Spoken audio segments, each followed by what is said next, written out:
이제 민수기를 말씀을 함께 통독 예정을 따라 보고 있습니다. 오늘은 이제 5장과 6장의 내용이 될 것 같은데요. 1장과 2장에서 이스라엘이 20세 이상의 싸울 만한 남자들을 계수하고 진을 형성하게 됩니다. 그래서 각 지파별로 위치할 곳을 알게 되고, 그리고 그 진영의 구성은 그 중심에 해막을 둠으로 이루어지게 됩니다. 그리고 3, 4장에서는 그 해막 가까이에서 동서남북을 지켰던 레위 지파의 이야기들이 쭉 언급되면서 성막을 중심으로 이스라엘 백성들이 이제 구조가 갖춰져 가는 것들을 우리가 보게 됩니다. 이제 갑자기 이제 5장에 6장에서는 정결에 대한 내용이 나오고, 왜 그 내용이 나왔는지가 우리가 방금 읽었던 본문에서 확인됩니다. 6장 22절부터 27절은 소위 이제 제사장의 축복의 기도다라고 되어 있죠. 그 축복의 내용은 뭡니까? 하나님께서 이스라엘 가운데 그 얼굴빛을 비추시는 거죠. 시편에 보게 되면 종종 이런 기도 제목이 나옵니다. 하나님 그 얼굴의 빛을 우리에게 비추사 우리를 긍휼히 여겨 주옵소서. 그러니까 하나님께서 그 얼굴의 빛을 가리우신다는 것은 하나님께서 그 백성을 향해, 그 공동체를 향해 심판을 하고 계시다는 의미이고 등을 돌리셨다는 의미입니다. 그런 차원에서 얼굴빛을 이스라엘 가운데 비추셔서 은혜와 평강이 계속되기를 기도하는 이 이스라엘의 제사장들의 기도는 이스라엘의 아주 중요한 축복의 내용이었던 것입니다. 왜냐하면 하나님과 함께함을 의미하기 때문입니다. 그런데 이 축복의 내용이 언제 선언되느냐? 바로 이제 5장과 6장에 앞서 언급되는 정결의 내용들이 완성될 때 이루어지는 것이죠. 1, 2, 3, 4장에서 구조가 갖춰졌다면 5, 6장에서는 내용이 있어야 된다는 것으로 해석할 수도 있을 것 같습니다. 그래서 5장과 6장을 쭉 보게 되면은 다양한 영역에서의 정결한 내용이 나옵니다. 그래서 먼저 5장 1절부터 4절을 보시게 되면은 부정한 자가 있으면 제의적으로 정결한 자가 있지 않으면 이스라엘은 그들의 진영 밖으로 이렇게 분리시켜야 된다, 이렇게 말을 합니다. 이것은 레위기 우리가 살펴보고 있는 정결법과도 관련되어 있죠. 그러니까 예배하기에 적절하지 않은 상태에 있는 자들, 그래서 공동체에 어떤 병으로 전염시킬 자들을 분리시키는, 성막을 정결케 하고 공동체를 정결케 하는 일들을 요구하고 계십니다. 그리고 5절부터 10절에서는 관계 속에서의 정결을 요구하십니다. 어떻게 보면 윤리적인 정결이죠. 그래서 이웃에게 어떤 잘못을 했을 때 죄를 고백하고 적절한 보상을 하게 하십니다. 이에 해당되는 제사가 속건제였잖아요. 바로 그런 내용들이 쭉 언급됩니다. 그래서 자신의 어떤 잘못을 책임지고 상대방에게 용서를 구하는 그 진실한 관계가 공동체에 있기를 권면하고 있습니다. 1절부터 4절은 제사적인 측면에서 정결이 이야기되고 있다면 5절부터 10절은 실제적인 일상관계 속에서 우리의 도덕적인, 윤리적인 정결이 이야기되고 있는 것이죠. 그리고 긴 내용이 여러분 이제 11절부터 보시게 되면 31절까지 다 나옵니다. 이 긴 내용이 뭐냐면 부부간의 이야기가 나옵니다. 읽다 보면 사실 오늘날 그대로 적용하기 좀 어려운 내용들인 걸 우리가 보게 되는데, 배경은 이렇습니다. 남편의 입장에서, 당시에 이제 가부장제 사회라는 걸 좀 염두하고 이해해야 되겠죠. 남편의 입장에서 분명한 증거도 없는데 아내의 간통이 의심되는 거예요. 여러분, 가장 가까운 관계를 깨트린 것 중에 하나가 뭡니까? 의심 아닙니까? 가끔 보는 것도 아니고 늘 함께 해야 되는데 의심이 있다는 것은 진실한 관계를 맺기 쉽지 않습니다. 그래서 이 의심을 해결하기 위해서 남편은 제사장 앞에 나옵니다. 하나님 앞에 나오는 거죠. 그때 드려지는 제사를 뭐라고 그러냐면 의심의 소재라고 그럽니다. 의심의 소재. 그래서 하나님께 판정을 맡겨드리는 거예요. 하나님께서 이 상황을 좀 판단해달라고 맡겨드리는 것이죠. 그래서 의심을 해소하는 과정을 겪게 되었습니다.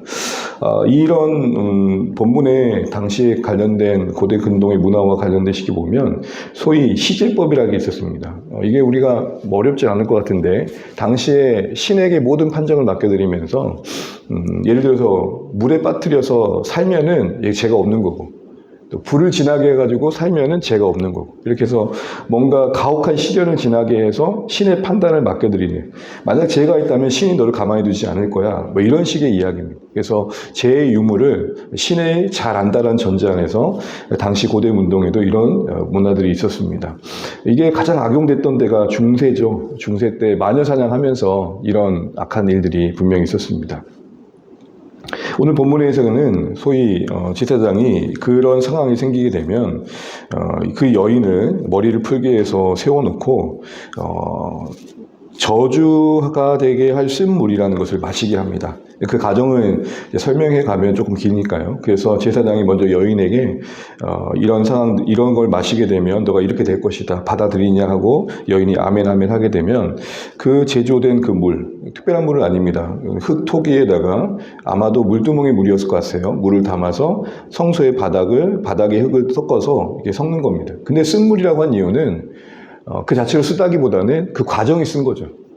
여인에게서는 그 기억을 되뇌어야 되고 혹시라도 숨겨진 잘못이 드러나게 되면 그 고통이 크기 때문입니다. 아시는 것처럼 십계명에서는 계명에서는 그런 남녀간의 불륜과 간통은 사형이었지 않습니까? 각자 가장 가까운 사람들에게 신실하지 못한 것들을 가장 하나님께서는 경계하고 계셨던 것이죠. 그렇게 해서 여인은 그 과정을 쭉 지나고 나서 이 의심의 과정을 해소하게 되는, 때로는 죄가 있으면 그 죄를 하나님 앞에 심판받게 되는 과정을 겪었던 겁니다. 남편이 아내를 의심하는데 증거가 없을 때 이런 제사장이 특별한 의식을 행하게 해서 하나님께 판결을 구하게 하고, 그래서 만약에 간음했다면은 거기에 대한 해당한 심판을 받게 되고, 그렇지 않다면 그 의심을 해결해서 서로가 좀 더 진실한 관계를 맺는 계기로 삼았던 것이죠. 단순한 또한 의심만으로 처형하는 것을 막았던 겁니다. 그러니까 남자가 볼 때 의심된다 해가지고 무조건 여인을 저주할 수는 없었던 것이죠. 그러니까 남편의 입장에서는 의심을 거두는 기회였고, 여인의 입장에서는 부당한 의심으로 생명을 잃지 않는 보호의 방법이었던 겁니다. 이런 모든 복잡한 과정을 겪는 이유는 딱 중요한 것은 가장 정결함의 시작은 가정이어야 된다는 겁니다. 앞서 제사적으로도 예배를 드리기 정결하지 않은 것들을 진영 밖으로 내보내야 된다고 얘기를 했고, 윤리적으로 서로에게 책임 있는 관계해야 된다고 생각했지만 더 가장 기본은 가정이다, 이런 얘기를 또 하나님께서 우리에게 주신 것 같습니다. 그래서 일말의 의심이라도 서로에게 허용되지 않도록 서로를 좀 더 진실하게 바라보는 관계를 말하는 것이죠. 이 시제법을 우리에게 지금 그대로 적용할 수 없을 겁니다. 예를 들어서 제가 저희 아들이 의심된다고 이렇게 권위 있는 자 앞에다 가가지고 아들에게 이 쓴물을 마셔봐라. 이 쓴물을 먹었을 때 오늘 본문에 보게 되면 여인이 만약에 부당한 일을 했다면 배가 부르게 되고 넓적다리가 마르게 된다 그랬거든요. 불임의 상태에 빠지게 된다는 것입니다. 그러면 이 물을 먹으면 네가 잘못해서 머리가 빠질 것이다. 그렇게 했을 때 내 머리가 빠지면 이거 잘못을 한 거죠. 그런 식의 할 건 아니라는 겁니다. 어떻게 적용할 수 있을까요? 가장 중요한 원리는 그겁니다. 알 수 없을 때 하나님이 일하실 때까지 맡겼다는 겁니다. 우리가 관계가 참 어려운 것 같습니다. 지금 세상 살면서 제일 어려운 게 관계인 것 같아요. 잘해보려고 해도 그게 오해가 살 때가 있고, 또 그렇지 않은 일임에도 불구하고 또 잘못된 방향으로 갈 때가 좀 있습니다.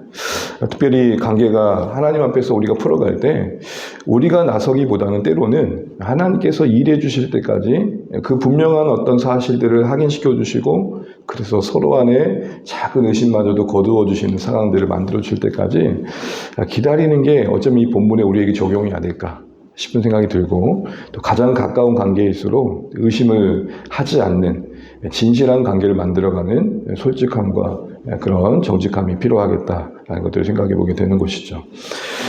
그리고 나서 이제 6장에는 여러분 잘 아시는 나시린법이 나옵니다. 나시린은 뭡니까? 자원하여서 일정 기간을 두고 자신을 구별하는 자원한 헌신입니다. 제사장들만 헌신하는 게 아니라 누구든지 원하면은 그런 기회를 주셨던 거죠. 나시린의 법이 6장에 쭉 나옵니다. 앞서 정결에 대한 이야기는 하지 않는 거라면 6장의 정결은 적극적으로 자신을 구별하여 드리는 내용이라 할 수 있을 것입니다. 금지해야 될 건 뭡니까? 쭉 읽어보시면 알겠지만 가장 중요한 건 부정한 걸 접촉하면 안 됐습니다. 시체를 가장 가까이 하지 않는 게 중요했었고, 또 머리를 깎지 말아요. 그 기간 동안은 머리를 깎지 않은 거죠. 그래서 누가 봐도 이 사람이 나시린 선언을 하고 있구나를 알게 된 겁니다.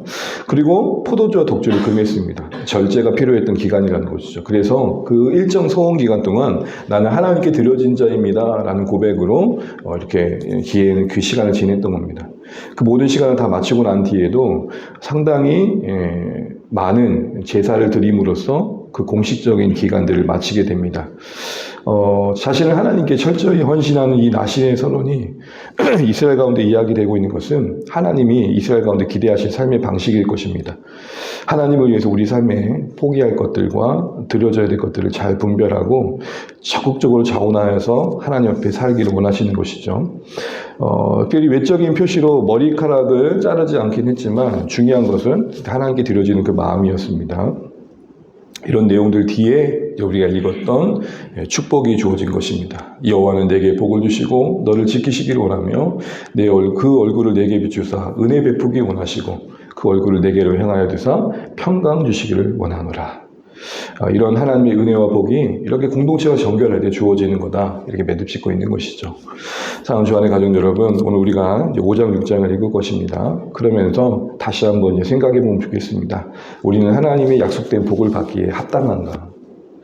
교회가, 공동체가 1, 2, 3, 4장처럼 어떤 구조와 역할들을 각자 부여받으면서 보여지는 것들을 만들어갈 수 있습니다. 그러나 하나님께서 우리에게 주시는 그 복을 받기 위해 가장 중요한 것은 우리는 정결한가라는 거죠. 예배적으로 또 관계적으로 또 가장 기초 단위인 과정에서 우리는 하나님의 복을 받기에 합당한 진실함이 있는가 돌아보게 되는 것 같습니다. 특별히 정결함에 있어서 그 소극적인 의미만이 아니라 6장의 나시린이 보여주는 것처럼 우리가 적극적으로 어떤 일정 기간을 두고 우리 자신을 드리는 게 필요하다는 것입니다.